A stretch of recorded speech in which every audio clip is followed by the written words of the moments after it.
Hello, everyone. Welcome to our webinar today. We will begin in just a few minutes. It looks like people are still logging on, so hang in there and we'll get started in just a minute or two. Thanks.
Hello, everyone. Can you hear me now? Yep. Okay, great. We're having a little bit of technical difficulties with our webinar software. For those of you who are logged on now, attendees. If you could just use the chat box and let me know if anyone's having trouble hearing the audio, that would be great. We can try and troubleshoot any issues that people are having. Hey, Carrie, this is Katie. Everyone is saying that they can hear you, and so I think we're just good to go on the audio portion. Okay, great. So we're going to move ahead. If anyone has trouble with audio, go ahead and submit a question to the chat box, and Caitlin will try and help you out. So with that, we're going to go ahead and get started. Thank you for joining us today. Our webinar is 100 Days to House and Employ Youth, Lessons from Hennepin County, Minnesota. My name is Carrie Felton, and I'm a graduate student intern for Heartland Alliance National Initiatives on Poverty and Economic Opportunity, and I'll be facilitating today's webinar. So before we get started, let's just touch base quickly on a few housekeeping logistics. Everyone listening to the webinar is muted, so you can use the chat box, like I just mentioned, on the control panel that's on the side to ask any questions at any time. So logistical questions and also questions that you might have for our panelists today. So go ahead and submit questions anytime throughout the webinar, and we will have some time set aside at the end for Q&A. And people always ask, so I wanted to say up front that the slides and recording from today's webinar will be available. So we'll have that on our website, and you should receive an email with a link to those after the webinar. And for those of you on Twitter, if you want to tweet along with us using the hashtag Beyond100DaysHC, it's at the bottom of our slides today, hashtag Beyond100DaysHC, that would be great.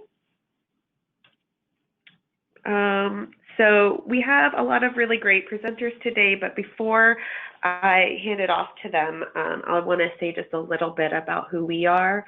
As I said, National Initiatives on Poverty and Economic Opportunity. Here we are. We are dedicated to ending chronic unemployment and poverty. Heartland Alliance itself is a nearly 130-year-old human rights and social service organization headquartered in Chicago. And the National Initiatives team works at the intersection of research, policy, and practice to effect change that is informed by evidence and grounded in the experiences of providers and advocates across the country. One of our national initiatives is the National Center on Employment and Homelessness, or NCEH, and it works to ensure that employment in quality jobs is a key part of efforts to prevent and end homelessness. So that's a little bit about us. So now I want to introduce our first speaker, Meaghan Messner from the Rapid Results Institute. She will be sharing a little bit about what the 100-Day Challenge is. She'll also be sharing on behalf of Meaghan Gibbard from Away Home America, who partnered with RI for this project. So with that, I will let Meaghan share a little bit. Great. Thank you so much, Carrie. And hi, everybody. Thanks so much for having me on today. Really honored to be able to share with you today a little bit of context, first around what in the world Away Home America is, and then about the Rapid Results 100-Day Challenge. And just like you, I'm really excited to continue to learn from the folks of Hennepin. So really quick, just want to provide a little bit of context. So Away Home America is a national initiative to build the movement to end and prevent youth homelessness. So Away Home America is not a single organization. Actually, we are all part of Away Home America. So Away Home America is made up of homeless youth providers, advocates, researchers, government agencies, philanthropists, and young people. So together we are Away Home America, and together we do this work. And if you go to the next slide, this is the goal for Away Home America. By the end of 2020, prevent and end homelessness among all youth and young adults. Ensure that homelessness among youth and young adults is rare. And if it occurs, ensure that that experience is brief and one time. So if that's the goal, what is the work that Away Home America is doing? And if you could go to the next slide, the work falls into 3 areas. The first area is policy. So what's happening around that is really utilizing the collective voice to identify actions and policies that are necessary to do this work. The second area of work for Away Home America is around practice. Within this, we have the Away Home America dashboards, which you can see if you go to the Away Home America website. There are currently 9 communities that are posting updates to their data monthly. And this dashboard aims to help each community, along with our movement, measure progress. Second area under practice is the 100-day challenges. So currently there are 15 communities, including Hennepin, who have launched 100-day challenges, and I'll share a little bit more about what that is in a moment. And then the final piece under practice is collective learning, really being a megaphone for what we as a movement are discovering, exploring, and trying. And then the third area of work for Away Home America is around communication and really promoting a strategic framing of the work to be done. So next slide. If people want to learn more about the work of Away Home America, I recommend going to the website, signing up for the mailing list. On the website, again, you can see the dashboards, and we'll be sharing more about what 2018 will be looking like shortly. So next slide. Like we said earlier, one of the areas of practice for Away Home America is around 100-day challenges. So again, my name's Meaghan, and I'm a catalyst at the Rapid Results Institute, and excited to share a little bit about what the 100-day challenge is. So if you go to the next slide, I see a 100-day challenge as having 6 core pieces. It is about commitment, innovation, collaboration, execution, results, and reflection.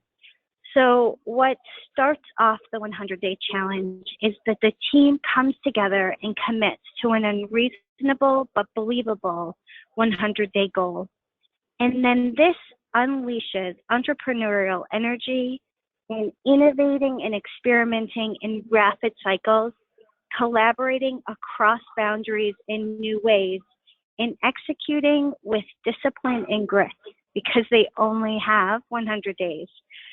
So after 100 days, the results that are achieved often far exceed expectations. And then with reflection, there can be a focus on the shifts that are needed to sustain the gain and continue to create a culture of innovation, collaboration, and commitment. If you go to the next slide, this is an attempt to show some of the pieces of the Rapid Results choreography and coaching support that creates a unique and transformational experience for teams and for community leaders. Some of these pieces are pretty clear and obvious, such as the unreasonable goal. I mean, that is out there front and center. But there are other aspects of this work that are more hidden in the choreography and the curriculum that we do. So if you go to the next slide, this very concretely shows what the journey looks like. So there are 5 key events that are facilitated by a Rapid Results Catalyst over the course of the 100 days. But also, it's key to note that this work actually extends before the 100 days to really set the stage and afterwards to figure out how to lock in those gains. So if you go to the next slide, this shows the 15 communities who have taken up this challenge. So you'll see the communities in black are the Jumpstart communities. Those communities started last September. And we have 3 communities in the upper left-hand corner in Washington State. They launched in April. Then we have the 5 communities, of which Hennepin is one of them, that launched in July and just finished in November. And then we have 4 communities that began basically last week. So these are the 15 communities that have been part of the 100-day challenge. So if you go through the next couple slides, it summarizes the total number of youth that exited homelessness amongst these communities during their 100-day challenge. So 413 from the first 3, 615 from Washington, and then 686 from the 5 communities, of which Hennepin was a part of. So, I really appreciate the opportunity to explain a little bit about 100-day challenges, and would be happy to answer any additional questions if folks want to reach out to me. But I actually have the privilege of coaching Hennepin, and just like you, I'm really excited to hear from them today, because from day one, they had a very unique and powerful focus around looking at employment from day one. They were the first community to do this, and so far they are the only ones. So, in addition to their focus on employment, there's 2 other things that I just want to highlight about this team and this community. Their passion and commitment for doing this work was so evident from day one, and only continues to get far stronger. So I've never, seen a community that has dedicated around bringing together 2 systems like they have from the beginning. So that was incredible. And then the other thing I just want folks to listen for is also the way that they partner with youth at equals at every stage of this process to find solutions. So on that note, I quickly want to turn it over to the people here from the folks from Hennepin. So Carrie, back to you. Thank you so much, Meaghan. That was really helpful background information and a glowing praise for the Hennepin County team. So just a brief introduction. We've got a group of folks that are going to present and share lessons learned and a little bit about their process today. We have Teresa from the city of Minneapolis, Casey from Hennepin County, Beth from the Link, and Cemarr from the Link. And we had originally had 2 youth that were really involved in the project who were going to join us, but unfortunately they were unable to. But there's a great picture of them, as you can see there. So I will turn it over now. I'm not sure who is going to start us off from the team.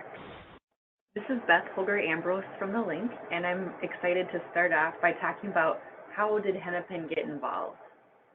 So what happened was Hennepin County had brought together a group of youth providers that are providing housing or homeless services within the county to really work on, actually originally it was to work with the county staff on, including Casey, on creating a application for the HUD youth demonstration project. And unfortunately, we weren't able to get that that year, but what it did do was help us prepare to be more competitive in the 100-day application process, because we already had come together as a team to really identify the work that we wanted to do together. So that was great. And so then we were really, really excited and honored to be chosen as one of the 5 communities for the 100-day challenge that started last July. And so the other communities, like Meaghan said, we're Baltimore, Columbus, Louisville, and Palm Beach. I think what we had was a very unique focus because we included young people from the very beginning. So we actually had Simi, Lily, and Alex, who are young people that are in the Link's housing programs right now, but they're also on our youth advisory boards because we're a youth and adult-led organization. And so those three young people really provided a lot of good leadership throughout the 100-day challenge. And their voices were equal, if not even more relevant than many of us older folks on the team. So that was really great, and we'll talk more about that later. And then the other key focus was employment. And the reason we chose employment and housing within our 100-day challenge was, honestly, on a day-to-day basis, the biggest things that we hear from young people of what they need and want for themselves are they want their own apartment or their own, not always their own apartment, but at least some type of housing. And then they also really want employment and career opportunities and some way to develop their the career aspirations that they have for themselves. And the third thing they usually want is someone to help them, like kind of like almost like a mentor or staff that can help them. So at any rate, this is great because the challenge really included all three of those things, although we focused really on employment and housing. So on June 28th, right before we launched the challenge, we brought together a systems leader meeting at one of the homeless youth agencies. And there, it was great. We got to meet Meaghan, too, who has been an incredible coach, I have to say, throughout this process. She's just outstanding. And we really brought together her along with all of our systems leaders and partners from the county and the city, as well as the youth providers. And like I said, Lily, Alex, and Simi were at that, too. And then we did our challenge note, which Casey's going to talk about briefly in a minute, to kind of figure out, hey, we're committing to the challenge, here's what we want to focus on. And then we all got to go to Baltimore. And I'm sorry, I'll take a step back. At the systems leaders meeting, we took a vote on who the sponsors for the challenge would be. And I was super honored that when I was not at the meeting, I got voted to be one of them, along with David Hewitt, who's our director of the Office to End Homelessness, and Steve Kramer, who leads our downtown improvement district in the city of Minneapolis. So the three of us were sponsors. And then we had an incredible working group of which Cemarr was part of, Teresa, Lily, Simi, and Casey, and they were amazing, and they did really all of the hard work. So anyways, so our working group, along with the sponsors, got to go to Baltimore for 2 days to really work on identifying and solidifying what our goals would be. Next slide. And so just to let you know, we have a pretty outstanding team, I will say, and I'm not exaggerating here. We were able to get a large number of the actual housing providers in Hennepin County. And we often get told we have a lot of youth service providers compared to other counties. And I think that that's actually, I mean, for us, it's a great thing. We all work pretty well together day to day, but this challenge brought us even closer together. So we had staff, Danelle from Avenues for Homeless Youth, which is a local shelter here. We had staff from Hope Street, which is also a local emergency shelter for young people experiencing homelessness that also does transitional housing. We had Teresa from City of Minneapolis Employment Training. It was huge to have the employment providers on and also a system leader like Teresa on. Like I said, myself, Steve Kramer, and David Hewitt were sponsors. We had Jim Durrell from Goodwill Easter Seals, who is a key partner in the challenge and also to us at the Link. Casey, David, and Adam from Hennepin County. We had Jen West from Hired, which is an employment service provider. Lutheran Social Service, which provides a lot of different services for young people experiencing homelessness, including housing. Move Forward, which is we had Keisha, which Move Forward is an actual drop-in center, and they do some housing as well out in the suburbs from close to Minneapolis. Similarly, Oasis does as well, and they also have employment programming on site at the Mall of America, so brought that in addition to all their homeless youth services. The Bridge, which is a local shelter and housing program for youth in Minneapolis. The Link, which Cemarr and I and Alex, Lee, and Simi represented. We have juvenile justice alternative programs, housing and services for young people and young families experiencing homelessness, and then shelter, housing, and services for youth experiencing sex trafficking. And then we had Ashley from Tree Trust, which is a local employment provider, staff, Stacey Sweeney from the YMCA, which provides a lot of different services in the area, including homeless youth programming. And then YouthLink, which provides our largest drop-in center downtown Minneapolis here, as well as housing for young people experiencing homelessness, Portia and Ann.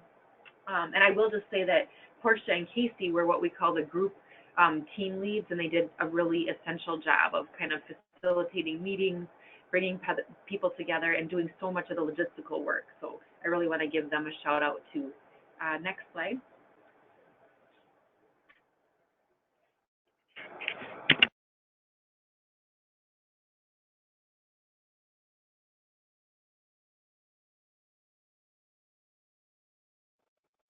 So I believe Casey was going to talk about this one.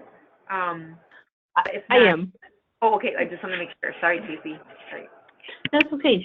Thanks, Beth. So this is Casey Schleisman, and I'm here to just transition us into what essentially our team in Baltimore had formed as our goal during the 100-day challenge. And as Beth and Meaghan had both mentioned, I mean, it was really imperative that we were inclusive of the housing sector as well as the employment sector when we were forming our goal. But essentially, we had decided that in 100 days, our community would work with 150 youth aged 16 to 24, and those young people would exit homelessness into safe and stable housing in Hennepin County, of which 75% would be employed. It was really important to our team to ensure that we were including minor-aged youth, and so we did want to focus on our 16 and 17-year-olds, as well as the 18 to 24-year-old range, as well as we wanted to build out our capacity to not only house young people, but to also employ those same young people, which is why our goal was really around housing 150 youth, of which 75% would be employed. And when we had talked about and formulated what employment really meant to our community, it was very important that we were inclusive of all different types of employment opportunities. So being employed not only refers to getting a job or a paid internship, but it also includes having access to a training program, a work readiness program, advancing certain trainings that young people might be in, or post-secondary options, and also working towards or obtaining a GED or diploma, especially in light of the fact that we were including those minor-aged youth in our goal. And so with that said, I was really happy and so proud of our team, because the next slide actually shows our community dashboard during the 100-day challenge.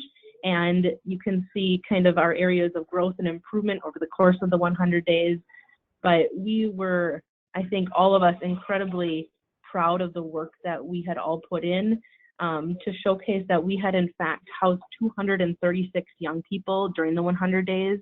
So far surpassing our original goal of housing 150 young people. And of those 236 young people that we were able to work with to get housed, 57% of them were employed. So although that fell short of our goal of employing 75%, in all reality, we actually employed numerically more young people than we had originally, because our goal of those housed surpassed our original goal. So essentially, if we would have employed 75% of our original goal of 150, we would have employed about 112. But because we employed 57% of 236, we actually employed about 135 young people. So again, just huge accomplishments in both areas. And you can see on the graph that it kind of showcases the different types of housing interventions that young people exited homelessness into, and the fact that 35% of those young people were exiting homelessness to family reunification is pretty outstanding. And the reality is because we were working with those minor-aged youth, it was very important for some of those organizations to ensure that they were providing the tools to the families to be able to reunify, whether that was mediation services or counseling services and a variety of other things. And then you can see a lot of young people went into market rate apartments, obviously rapid rehousing, transitional housing, and permanent supportive housing. The other category, when we reflected back on that, that does include a lot of our host home programs that we have in our community, which is a unique and creative alternative housing option for young people, where they can essentially stay with hosts that have been trained to support them, while also receiving case management services from a variety of different youth serving organizations. And then when we look at the employment section on this graph, as it says, youth may be in one or more category for employment. And you can see a lot of our young people were getting jobs and paid internships, but also getting enrolled into credential, GED, or diploma programs, work readiness, some of them in advanced training, and just a very few in just a regular training program. And so with that said, we'll turn it to the next slide to talk about our highlights and impact. So throughout the course of the 100 days, which really went relatively quickly, there are a lot of different things that I think our community and our team can be very proud of highlighting. And some of those include the fact that we were able to figure out a system to do systemic data tracking. Prior to the 100-day challenge, all of our agencies are collecting this great data, but unfortunately it's very agency specific, and we weren't able to go essentially to one database to grab all the information that we need to show how we were doing against our goals. So it was really important to create data tracking tools that would allow us to accurately track how many young people we were housing and employing during the course of the 100 days. And so that was definitely a highlight to be noted, because without that tool, we would not have been able to track on that system level. And then I'm actually going to turn over to Cemarr, who's going to talk about the next bullet here on the highlight slide. Thanks, Casey. Hi, everyone. I'm Cemarr from the link. I would say one thing that we found right away that was important to us is we wanted to make sure that our challenge wasn't just about numbers, and that we had a lot of other stuff coming out of the challenge as well. So a big focus was on system change, specifically our coordinated entry system within coordinated entry system. And we wanted to figure out how we can take what works and make it better for the most part, how we can take that room for growth and implement some changes. So throughout the time, what we did was we basically created and revised a toolkit to include diversion and prevention throughout the coordinated entry system for the screening process. So we've also implemented employment into that piece. We know that basically the more youth that can be diverted and, back to family and those kind of things, the less that have to sit on our priority or our waiting list. So our plans moving forward are to pilot that and to kind of get those things together and propose that to the Office of Homelessness. So we really want to make sure youth are getting to the right place and that we're not having this overflow of young people going into the wrong programs or programs that, can benefit young people that are actually outside. We also want to do things like include couch hoppers, focus on some of the definitions under HUD. Our plan is to train assessors and some of our youth workers. Hopefully pilot it good so we can use it moving forward. So that's a really inclusive system. We can talk a little bit more about that a little later too. Great. Yeah, and I would just highlight the fact that, the majority of us are very aware that our homeless response system does not have the current resources that we need to house the young people that are coming into our system. And so really focusing on more intentional diversion and prevention is critical in our response to work towards that goal of ending homelessness for young people by 2020. So I'm really excited about that highlight, and there's definitely work to be done, like Cemarr said, but I think that our team did so much to really launch and engage in more intentional conversations and work around those efforts. The other highlight that I wanted to mention was in regard to our communication strategy. So within Hennepin County, we do have a communications team that our team worked very closely with, because it was really critical that throughout this challenge, we were creating more public awareness and raising up the issue around young people that are experiencing homelessness in our community, but also their assets and their strengths and how people can be supportive of them during this journey of theirs. And so we worked very intentionally with our communications team in terms of looking at social media and what types of resources we could provide or ways to get involved through those social media efforts, in addition to creating, flyers and having community conversations about if you are a landlord or an employer that would like to work with these young people, how to get into contact with different agencies around supporting them. As well as we did a podcast during the challenge just to talk about our effort and, again, to create more awareness. We've seen a lot of different media outlets reaching out after the 100-day challenge to talk about our effort and kind of the success that we saw. And so it's been really exciting, and I think that just continuing to have those community conversations about how to engage in efforts to support and end youth homelessness is incredibly important, because we can't do this alone, and we need to do it together. So next slide, and then I think I'll be turning it over to Beth and Cemarr, actually. Yes, so just to get in the more details about youth involvement and leadership,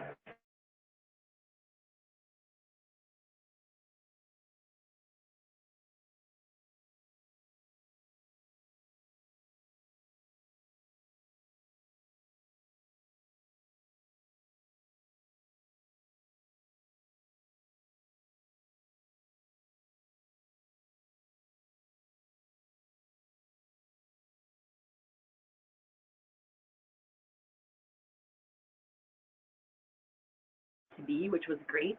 And I think the rest of the team did a good job of listening and valuing their input. And then when we came back to Minneapolis from Baltimore, there was weekly work group meetings that those young people participated in.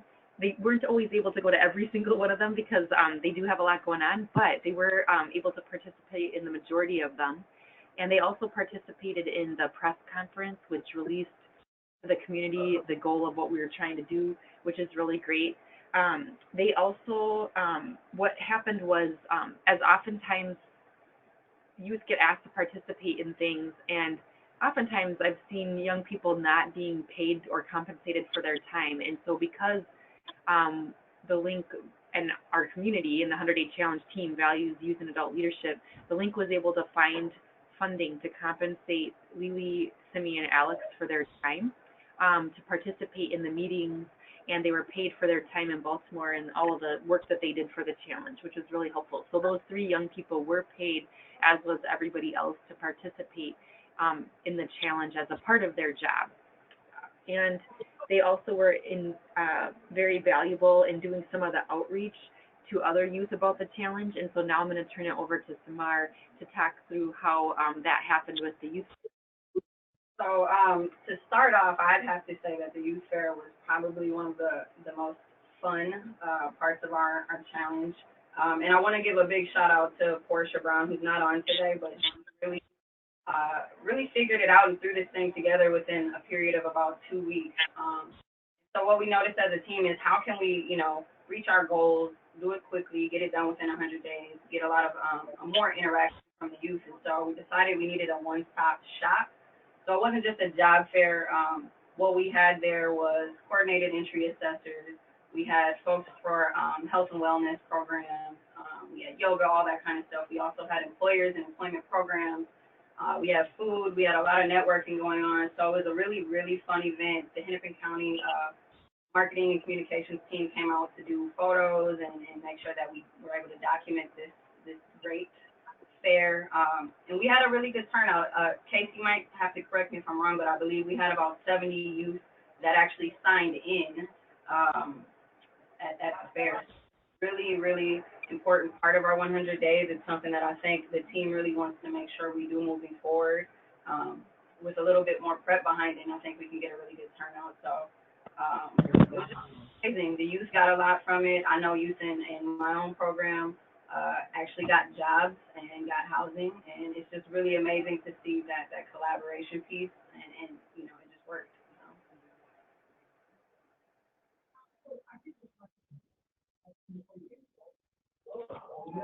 I think Casey are gonna talk a little bit about. I think Teresa.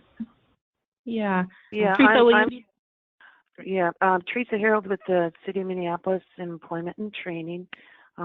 Thanks everybody for being on here today to hear about our the awesome challenge and the experience that it was for all of us. I think I'm the youth program manager for the City of Minneapolis Employment and Training, and the way we umbrella under the City of Minneapolis is we're a division of community planning and economic development, and the Minneapolis Employment and Training is the administrative entity for the Minneapolis Workforce Development Board, and we are one of 16 workforce development areas in the state of Minnesota.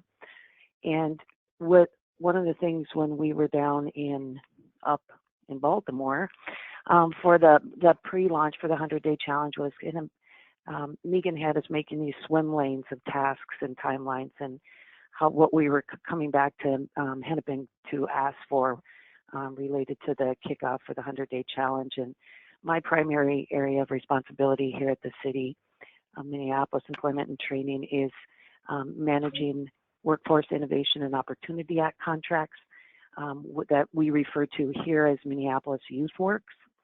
And one of the main things that I came back for and asked was to my boss, Deb Helgen, Director of Minneapolis Employment and Training, was to prioritize enrollments for WIOA youth and young adults through December of 2017, and got that ask. And one of the things that that enabled us to do was to have also all the 6 providers. We use a community-based delivery system here at the City of Minneapolis with nonprofits to actually do the outreach, recruitment, and one-on-one case employment management with participants. Is all 6 WIOA providers were also at the fair doing the outreach for the youth that were coming through the door. We had amazing turnout with the employers. There was Mall of America was there.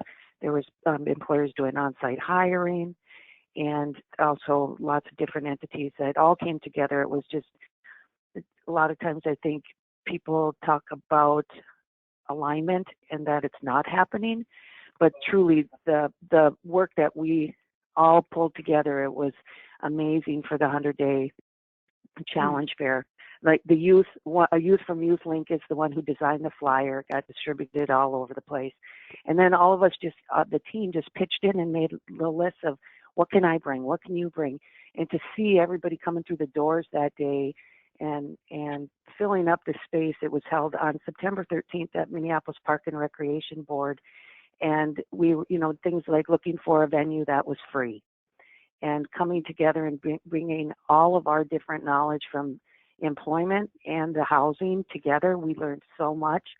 And that the fair, I'm going to echo what Cemarr said about Portia Brown from YouthLink, was amazing. She threw this event together like it was, all of us would have really struggled with it. And she just was, let me go. This is my area of expertise. And she just made it fly.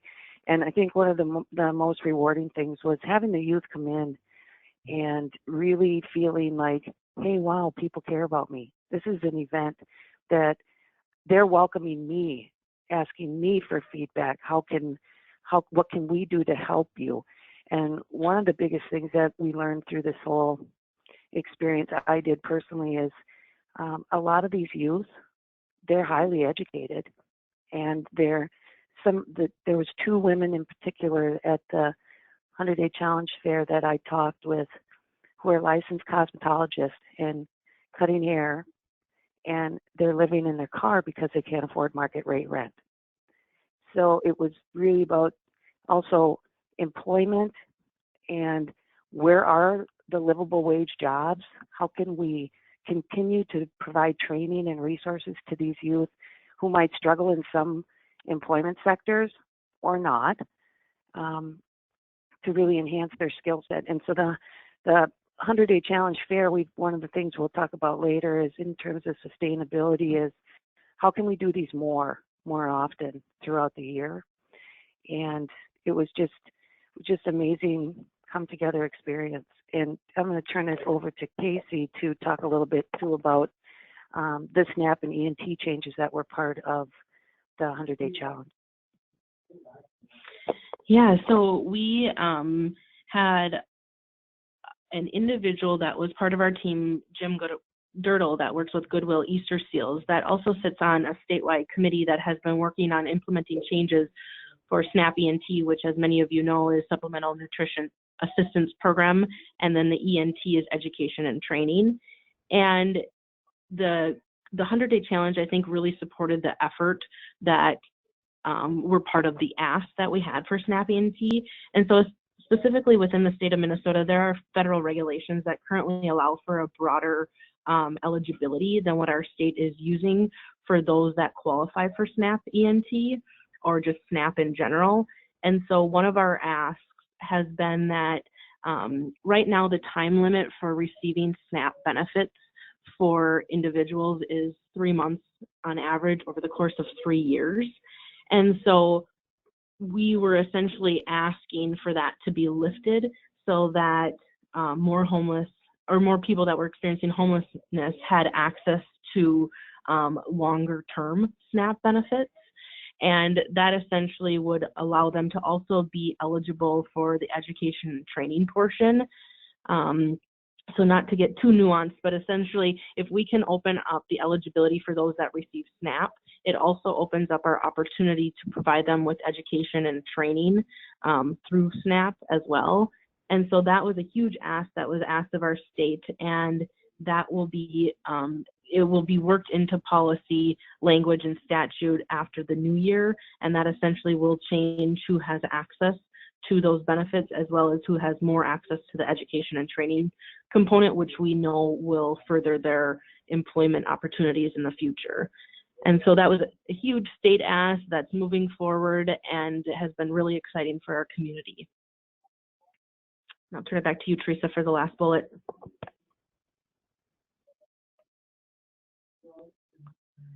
One of the things I think that we really, like I said earlier, we learned so much coming in from 2 different entities, and employment and the housing side of things, and really the piece was, how do we really kind of focus on all of these things that are out there and people not intentionally working in their busy day. Like I've said, employment and training is a niche area. And one of the things we really tried to make an effort to do during this 100-day challenge was to showcase some of the things that are going on in the employment world that people from housing didn't have that area of background, and then vice versa. How can we also work to streamline bringing those employment and training services to the youth in the community and where they are?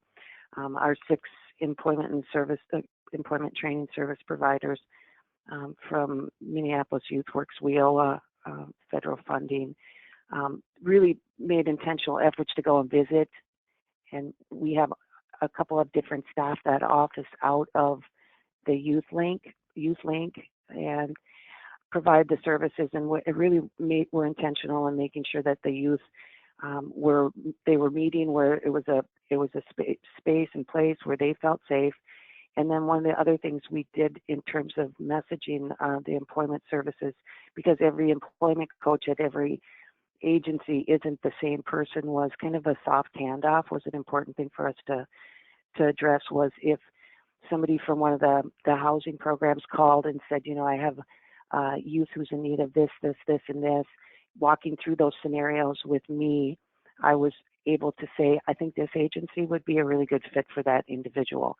And one of the things that we really were also intentional about was making sure that we were doing a lot of messaging around how can we get the information out. And I know that we'll talk a little bit more about it on the next slide, but the YSN, the Youth Service Network app that is in Minneapolis, just populating. There's a tab on there that has it's supposed to have a bunch of employment information, and now it's kind of it's evolving as one of the focus areas of the 100-day challenge. And really, if somebody's looking for a resource, and that Youth Service Network is able to be accessed by both staff around that work with the youth and the youth themselves. So that's one of the ways that we're just really trying to intentionally say there's all these things that exist. Let's bring them together. Let's have everybody who should be in different meetings all at the table together, related to home, housing, and employment, and how we can, with the shrinking funds that are existing, especially at the federal and even in Minnesota at the state level, reinventing the wheel isn't the way to do business. It's really leveraging all the resources that exist, and how can we pull together and serve the youth that really have the highest needs together. Now to say next slide, unless anybody else has anything else to add, and then Beth, I think, is going to take the first part of the next slide. So this is Cemarr. I'm going to actually just kind of start this next slide here. So we recently had, in November, we had our sustainability review. And I think what's really important for our team is, well, organically, we figured out that the real challenge was the work that was being done after that 100 days, kind of like we mentioned earlier. And so the end of that 100-day challenge became kind of the beginning of our community's realistic kind of goals and what we're trying to do. So one thing that we came up with a list of things in Kentucky and Louisville of things that we wanted to continue doing, and we're going to have to reach out and figure out what everyone's capacity is with these things too. But case conferencing was something that's really important. I know that typically case managers meet with other case managers to kind of figure out those smaller details of how they can help the youth in their situations. But across the board, I think we want to make this almost a mandatory type of thing for the community. Like, we want to really make this, get this into our community's vibe of how we work. So we plan to bring more focus to collaboration across organizations and systems. So we're currently mapping out ways to implement consistent case consultation meetings. How can we all sit at one table across the organizations and really make this easier for the youth? How do we figure out all of the stuff behind the scenes before they have to do it on their own outside? So I think that that's extremely important, because when we're sitting down and we're talking about coordinated entry, and we're talking about system change, and we're talking about all of these things we want to do, it's confusing for us at times. And so we can only imagine how confusing that must be for the young people who actually need those supports. And so moving forward, we really just want that collaboration piece to come out of this challenge more than anything. It's been very beneficial to have everyone present at the table, because, you know, what I don't know, Teresa knows, or, you know, what Teresa doesn't know, Casey knows. So it's very important to bring everyone to the table and trust in everybody's ability to be experts at what they do, making sure that we have youth a part of these case conferencing boards, and, you know, we really want to bring work groups into this as well. So, and I think we'll kind of go back and forth throughout this slide between the staff here and talk about the different bullet points. I think Casey was going to talk a little bit about building out. Yeah, so as I had mentioned before, I mean, one of our highlights during the 100-day challenge had been the fact that we had been able to systemically capture how many young people we were housing and how many young people, or how many of those were employed. And it's really important that we sustain that effort so that we can share not only what we're doing as a community, but so that we can really begin to look into what's working, what's not working, and what's having the greatest impact. And so I know that that is one of our ideas for sustaining this effort, but really beyond that, just ensuring that we are at a system level recognizing the young people that we are housing and the good work that we're doing on a day-to-day basis. And then related to, go ahead, Casey. Go ahead, Teresa. Thank you. In terms of the continued integration with housing and employment, one of the things that when we were in Louisville for the sustainability conferences, is how do we really go to the employers and say, we need some sponsors to pledge jobs for the youth that are coming through in the 100 and beyond 100, which is our what we're doing after the 100-day challenge, and hopefully we will end youth homelessness by 2020. That's our goal. One of the things that we really know is important is you can place somebody in housing, but unless they have the skill set for employment, you're creating a revolving door in all actuality. And so how do we continue to really say, we have a Step Up Summer Jobs program here at the city that has some, U.S. Bank is one of the sponsors, and pledges jobs. Wells Fargo pledges jobs. We need that at the level that the drill down level into WIOA funded programs is leveraging different money for different things like paid internships and credential training for youth, and the commitment by employers to jump on board and say, you know what, there's this huge untapped talent pool here.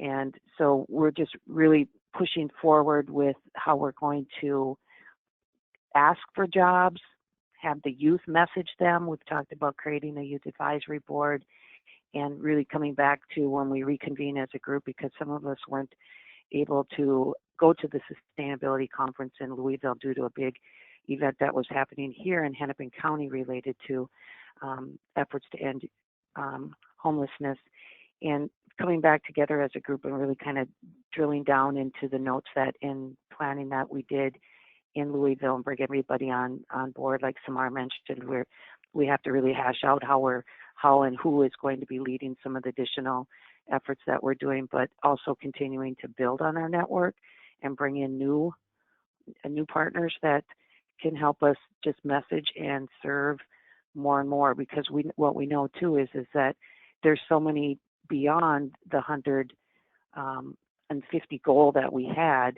We exceeded that with the housing 236 participants, is that the employment piece I feel is a growth area that, like Casey mentioned earlier, the numbers we did meet them, but there were so many youth housed that the 57% goal for employment didn't hit the 75 mark. But we're committed to also leveraging different resources. We're messaging like crazy. The one biggest thing I think that I can say about the 100-day challenge is it forces you to think, plan, and act. And as we go forward, I think part of it in Louisville too is everybody was so exhausted from the 100 days. And so now we'll be coming back to say, okay, and what are some other ideas that people who weren't in Louisville have on how we can message?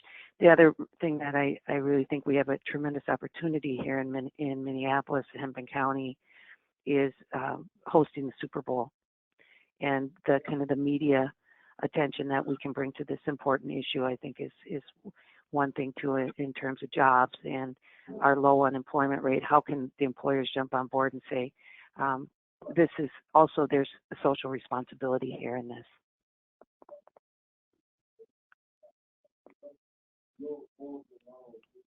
Casey, do you have anything you want to add to that? Well, I think that maybe we'll bounce it back to Beth and Cemarr to highlight some of the other bullets maybe that we haven't mentioned yet. Yeah, I can. So just to kind of draw back to the implementing diversion and prevention into the coordinated entry system. I know I talked a little bit about it earlier, but just to give people an idea of some of the work that we've done within our subgroup is we've really focused on revising and reformatting some tools that are used in other counties. So Hennepin County is one of the only counties right now in out of the 7 that does not currently use diversion and prevention as part of the screening tool. So we really sat down and hashed that out. We had like 5-6-hour meetings weekly, Casey and Stacy, and then bringing that stuff back to the bigger group to see, you know, what do you guys think? What's the formatting look like? Is it user friendly? We've also created a flow chart that helps really, hopefully will help people understand the flow of how coordinated entry is supposed to work within the youth Hennepin County system. So there's just a lot going on, and including employment. So we've implemented employment into that screening process, and we're trying to do it in a way where we focus on employment just as much as we do housing. So as youth move through that coordinated entry process and get referrals to housing, they should also have that same sense of importance for employment. So at any access point, they'd be able to get a referral straight to employment as well. And, you know, the employment folks on our team have been a huge help with that and making sure and ensuring that employers, when they're called and they hear, you know, hey, we have this young person, we need to confirm over there to you, that they meet them where they're at right away.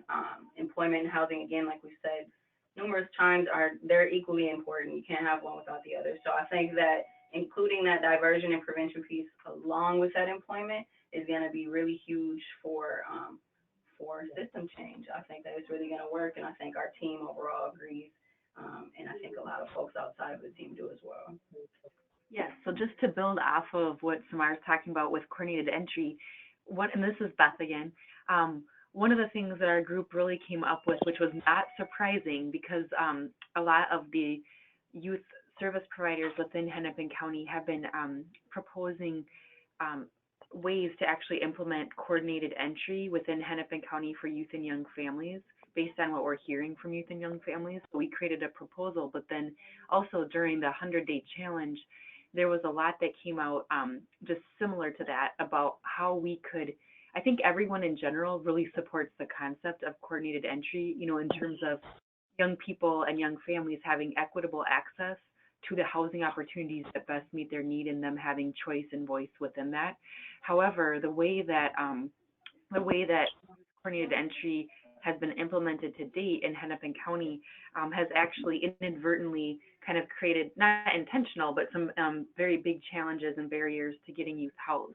And so one of them is that they are looking at a narrower definition of homelessness, a narrow definition of the HUD homelessness. And so only youth that are staying within emergency shelters or who are documented as living in a place unmet for human habitation by a street outreach worker can be part of the, even get a coordinated entry assessment. So to get diversion and prevention pilot included is a huge step. We're really excited about that. And we're also advocating that we create a systems change where we look at having coordinated entry be accessible in an equitable way to all young people experiencing homelessness, instead of forcing them to go and utilize a shelter bed, that type of thing. Similarly, we want to change the definition of what family is within Hennepin County, because in order for a young family to get access to coordinated entry, they have to meet a very strict definition of what a family is and be coming from a county-funded family shelter in order to get access to coordinated entry. And unfortunately, it's not supportive of same-sex families being together within family shelter, and it also makes it extremely challenging for a lot of the young families. So we're advocating for some changes around that and making recommendations for that, which I think is a really great thing. And this whole challenge brought together, the director of our Office to End Homelessness and county staff and providers in another way, which I think was a good way to be able to communicate all of these challenges in a very respectful and advocate way. And we had young people at the table saying the same things, which was really great. So we're going to keep working on making changes to the coordinated entry system, and we have some specific recommendations that are basically tied into what I just said that we're going to be doing at our follow-up work group meeting. And then I believe I am turning it over to Teresa to talk a little bit about community involvement with housing and employment. Oh, I can talk about that. One of the things that we're going to be working on too is bringing, in terms of the community, we run a Minneapolis workforce board here in the city, and we also with that have a youth council. And one of the things that we're looking at doing is messaging to our youth council is comprised of entities, Minneapolis Public Schools, Minneapolis Park and Recreation Board, Juvenile Probation, the Job Corps, St. Paul Hubert Humphrey Job Corps, and we've also, in terms of the community involvement, recently been blessed to have our new youth council chair, Scott Redd, is vice president for AN, a housing entity here in the cities, and we've also recently brought onto our youth council Casey from Hennepin and Portia Brown from Youth Opportunity Center to be involved in the agenda that the Youth Council sets for the year of prioritizing services for youth in the city, Minneapolis, which is part of Hennepin County. And so we're really looking too for community feedback, looking at having some community meetings, asking for youth and parents, guardians, community stakeholders on ways that everybody can get involved and pitch in. It is a community issue, and we're really committed to also making sure that the community is aware of what's the issues and then how they can help. We have a huge opportunity here with all of the employment, the low unemployment rate in Minneapolis right now in Hennepin County. And again, like I mentioned, to really, really intentionally going out and meeting with the employers and saying, we need you on board. What can you commit to in holding to those commitments, just like some of the things that we did when we signed on for the 100-day challenge. And Teresa, this is Cemarr. I just wanted to piggyback off of that too. I think another thing that was brought up that's really important is how do we tap into, how do we get folks involved in the community that are not already involved? So folks that have, you know, smaller businesses, entrepreneurs, different things like that. So young people that are already, you know, beginning their careers and need a little bit of help. How can we provide internships and get them to kind of mentor some of our younger folks too? So really tapping into the smaller, you know, self-owned businesses and not just the bigger corporations, and how can we really get everyone in the community involved and active in this process. So I just wanted to. Yeah, I agree. Thanks for mentioning that, Cemarr. And one of the things about Minneapolis Youth Works program here that's funded by WIOA is we have a bucket of money of our. It's about $1 million that we will serve 350 youth between April 1st of 2017 through March 31st of 2018. Is we have a bucket of money that goes to our community-based providers for staffing and overhead and their costs, and then we have an intentional bucket of money for paid internships and credential opportunities just for the participants.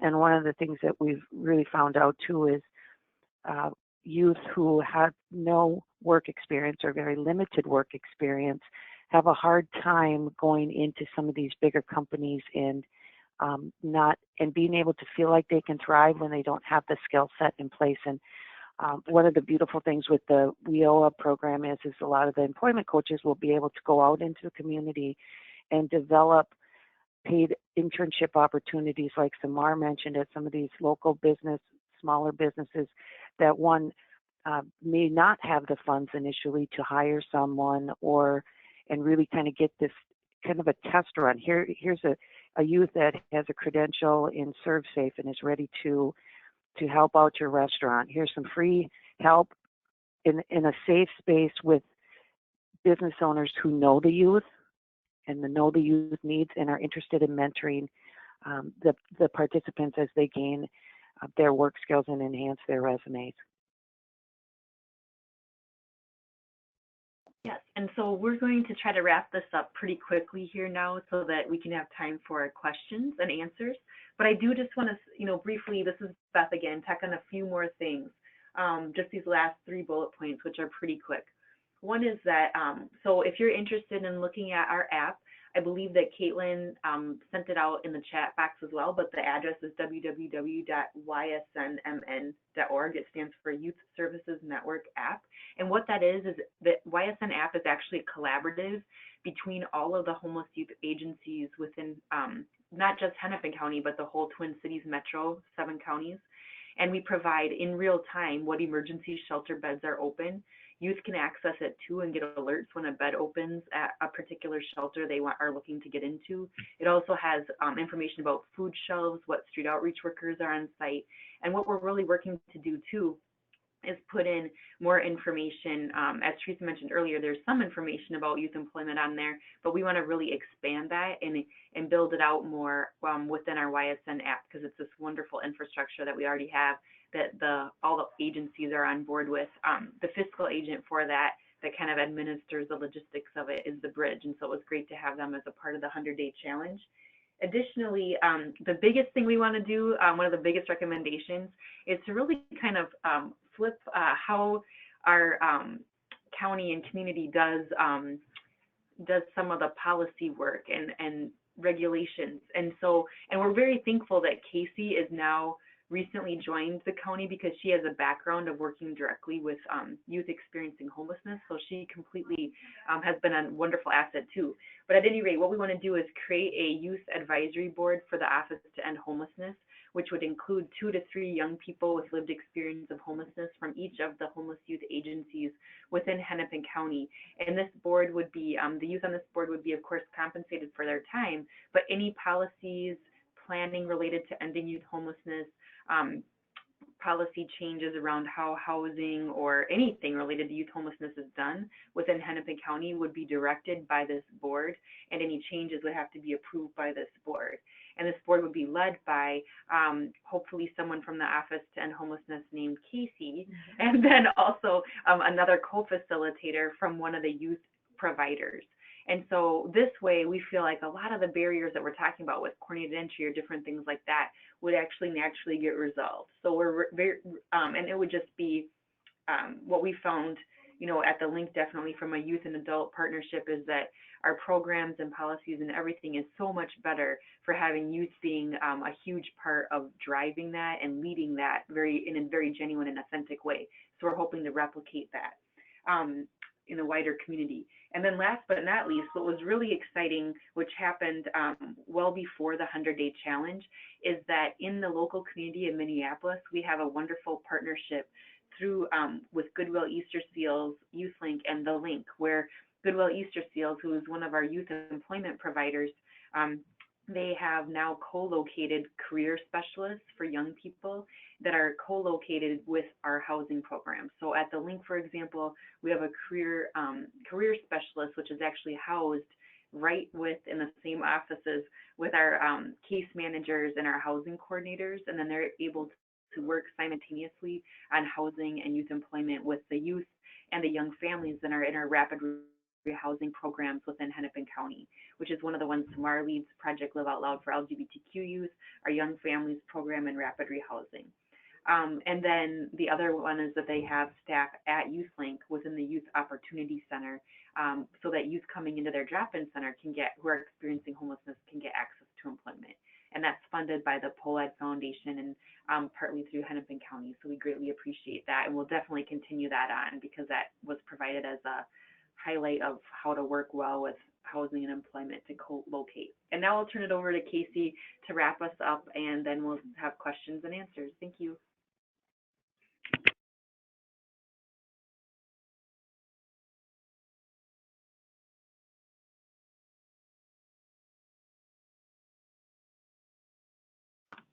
Hi, this is Carrie from Heartland. I'm actually just going to jump in, and for the sake of time, I'm going to just go ahead and jump into some of the Q&A.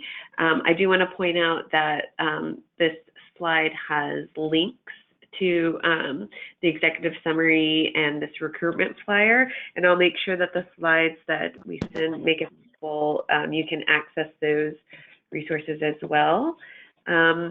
And so we did have a few questions come in, and I want to make sure we have time to get to folks' questions. We have my colleague Katie Schnur has been collecting questions throughout the webinar, and I'm going to turn it over to you, Katie, to facilitate the Q&A time. Great. Thanks so much, Carrie, and thanks so much to all of our different presenters. We're so excited to be able to bring you all together to talk about the various components of the challenge. So as Carrie said, my name is Katie, or Caitlin Schnur, and I'm the Policy Associate for the National Initiatives team. So I would definitely encourage folks, if you have any other questions, to submit them now, but we got a few throughout the webinar.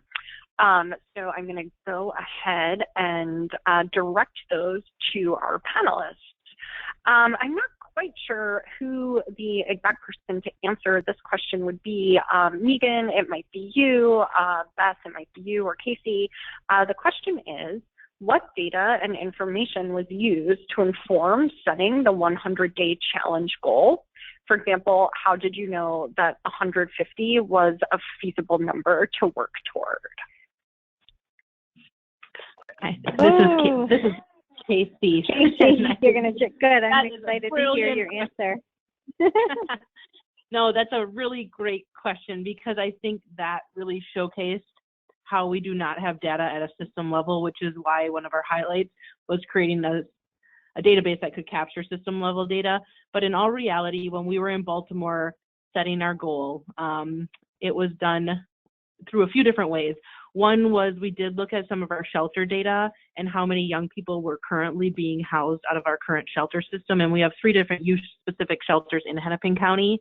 And so we used that shelter data. We also used some data around how many young people were being housed through outreach or drop-in services.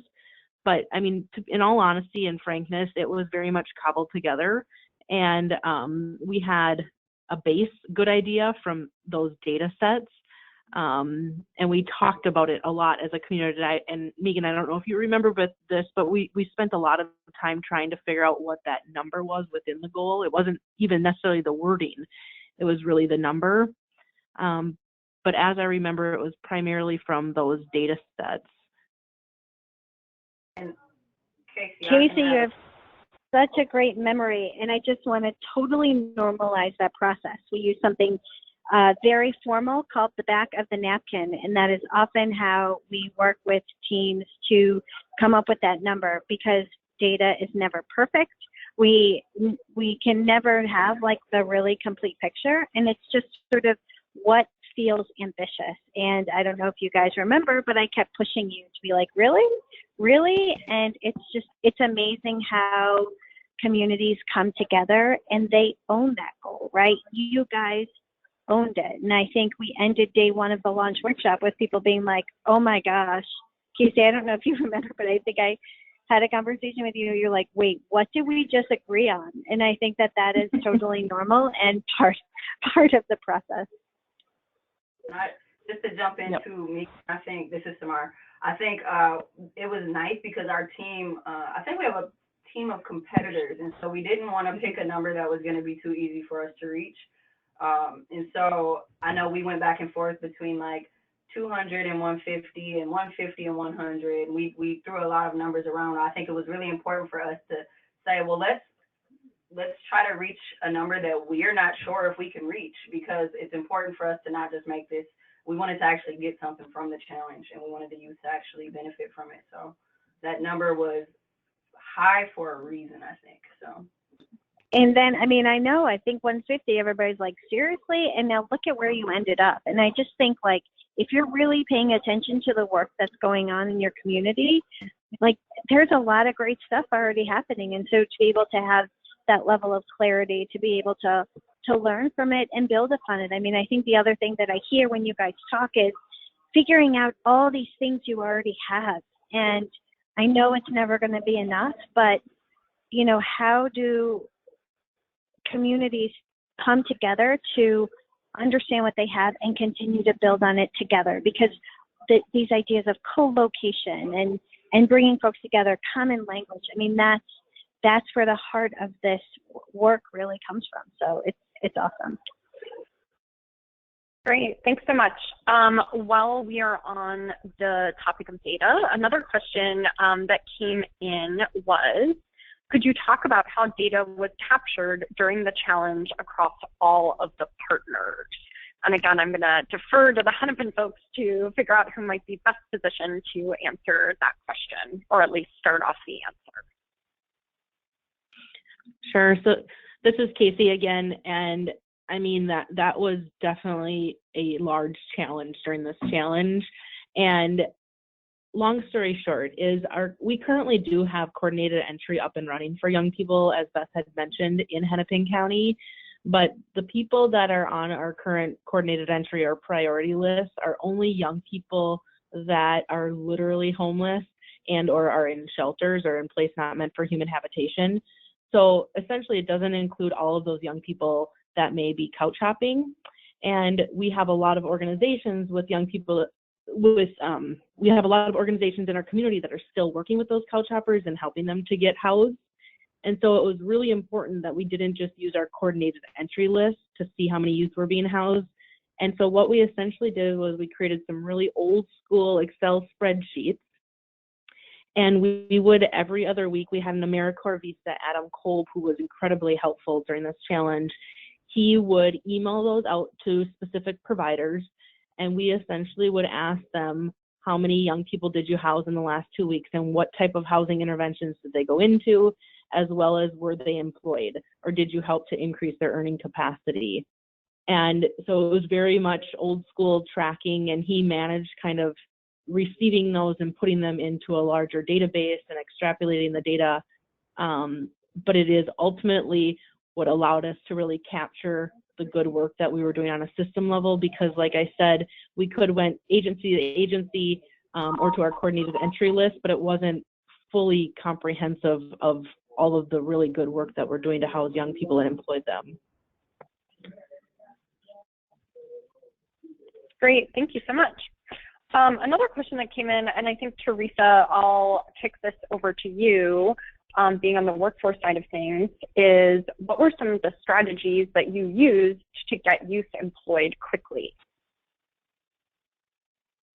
The paid internship model, I think, is one of the key ones to be able to have a employment coach or one of the counselors that were meeting with the youth at wherever they were housed at, being able to get them into employment as soon as possible was a key thing. So the paid internship piece was really important. Another thing that we had developed was we had when Adam Kolb would send out the surveys every week and gather data, what we also found out was that there were youth who were working but wanted to enhance their skills and take some paid training opportunities that led to industry-specific credentials. And one of the things that my director, Deborah Helgen, agreed to was to provide paid training for those participants so that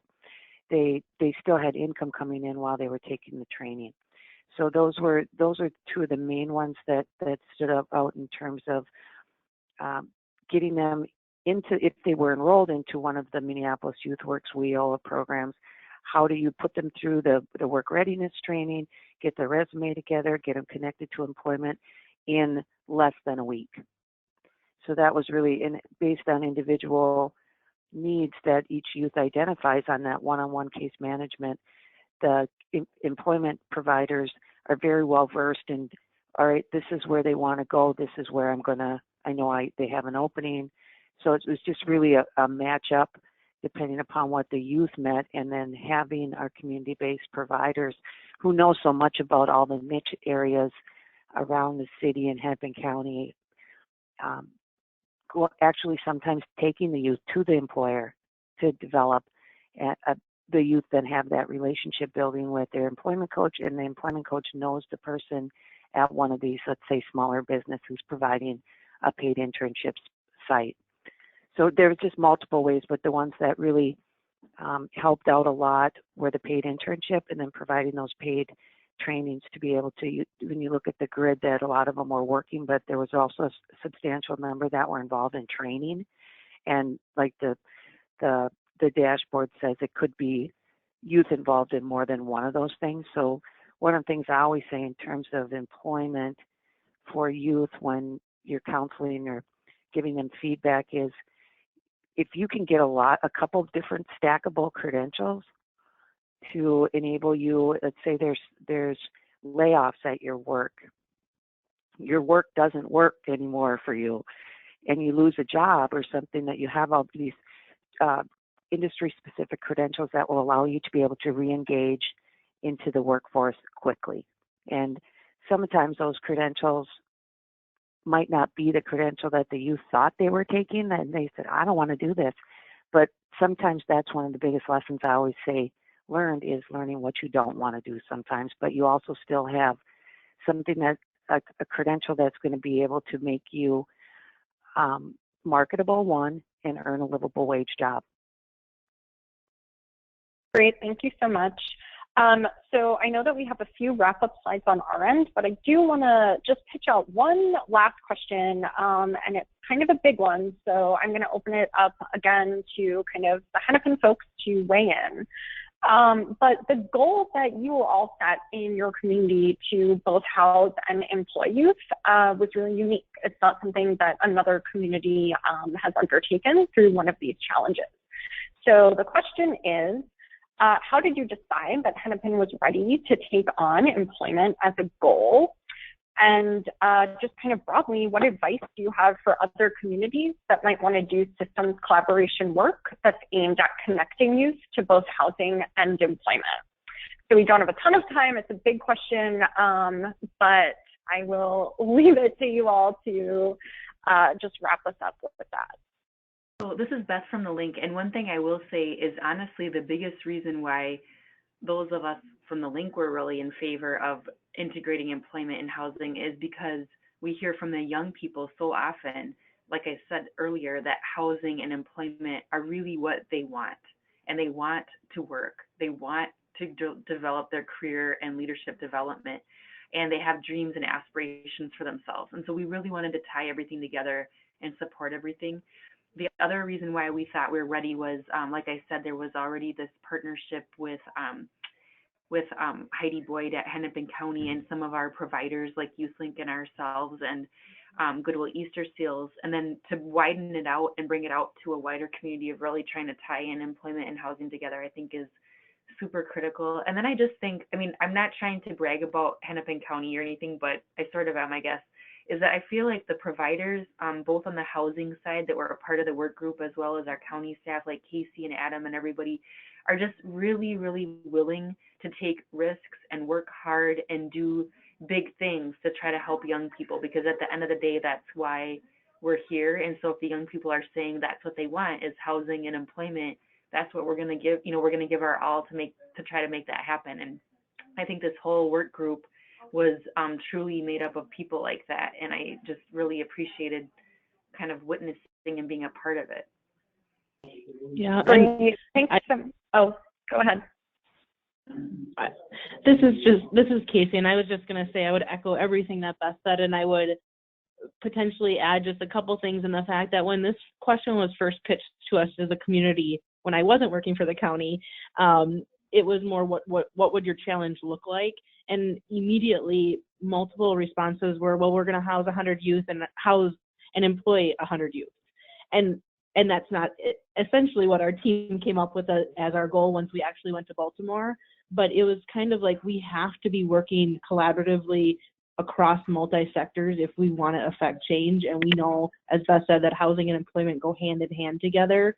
And we can have people obtaining housing much easier than maintaining, but without employment, the maintenance of a housing, a safe and stable place, is almost impossible. And so really having both of those sectors at the table has just been, it's just a way of doing business. And I think it hopefully will become more of just our norm as opposed to something that we have to push towards. And I will also say that the whole process was, it was messy at some times. I think the reality is that when you plan and do, it can be uncomfortable at times because that's traditionally not how a lot of us work. A lot of us take time to plan and then execute that plan. And the 100-day challenge really forced us to do our work differently. And two mottos that kind of carried us throughout the challenge were we got this and onward. And I think that our team really leveraged those two kind of philosophies to keep pushing forward and to keep engaging on this work on a weekly basis, if not daily, and pushing our systems to really be better together for young people. Great. Thank you so much, Casey. I am going to pass the webinar back to Carrie, who's just going to take us through our final wrap-up slides, and we will hopefully be ending right on time. Thank you so much. Awesome. Thanks, Katie.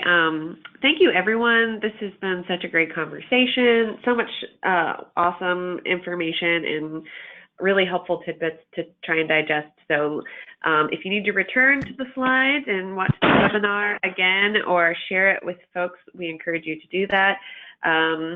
We also want to just quickly remind you that on our website, the Heartland Alliance National Initiatives, we have tons of free toolkits related to homelessness, employment, youth, all of the kind of topics we talked about today.